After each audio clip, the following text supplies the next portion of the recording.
সারা বছর আলোচনায় ছিলেন বাংলাদেশের কোন কোন অভিনেত্রী চলুন এক নজরে দেখে নেওয়া যাক। নুসরাত ফারিয়া। চলতি বছর সিনেমা হলে ফারিয়া অভিনীত একটিমাত্র ছবি মুক্তি পায় জিন 3। ছবিটি নিয়ে তেমন আলোচনা না হলেও এর কন্যা গানটি সামাজিক মাধ্যমে ঝড় তোলে।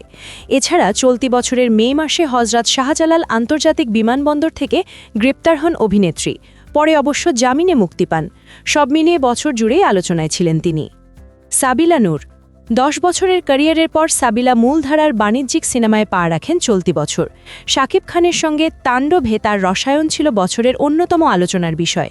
চরিত্রটিতে সাবিলার প্রাণবন্ত উপস্থিতি, গানের দৃশ্যে উপস্থাপন তাকে আলোচনায় রেখেছে। বছরের শেষে আরও একটি সিনেমায় যুক্ত হয়েছেন সাবিলা।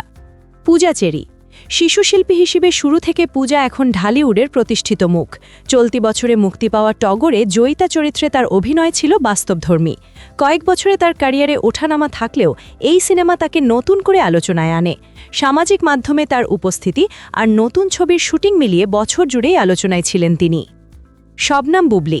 শবনম বুবলীর বছরটি শুরু হয়েছিল মিশ্র অভিজ্ঞতা দিয়ে। একাধিক ছবির মুক্তি আটকে থাকলেও শেষে আসে জঙ্গলি। ইন্টার্ন চিকিৎসক তিথির চরিত্রে তার স্বচ্ছ সাবলীল অভিনয় দর্শকের প্রশংসা কুড়ায়। পরে নতুন একাধিক ছবির শুটিং করেছেন, চুক্তিবদ্ধ হয়েছেন একাধিক ছবিতে। তবে কাজের সঙ্গে বছর জুড়ে ব্যক্তিগত জীবন ঘিরেও আলোচনায় ছিলেন তিনি। ইধিকা পাল। 2023-এ প্রিয়তমা দিয়ে আলোচনায় আসা কলকাতার অভিনেত্রী ইধিকা পাল এবছরেও নজর কেড়েছেন। শাকিব খানের বিপরীতে বরবাদের সাধারণ চাকরিজীবী থেকে প্রতিশোধ পরায়ণা তরুণীতে তাকে নতুন করে পরিচিতি এনে দেয়। শাকিব ইধিকার রসায়ন নিয়েও আলোচনা হয়েছে।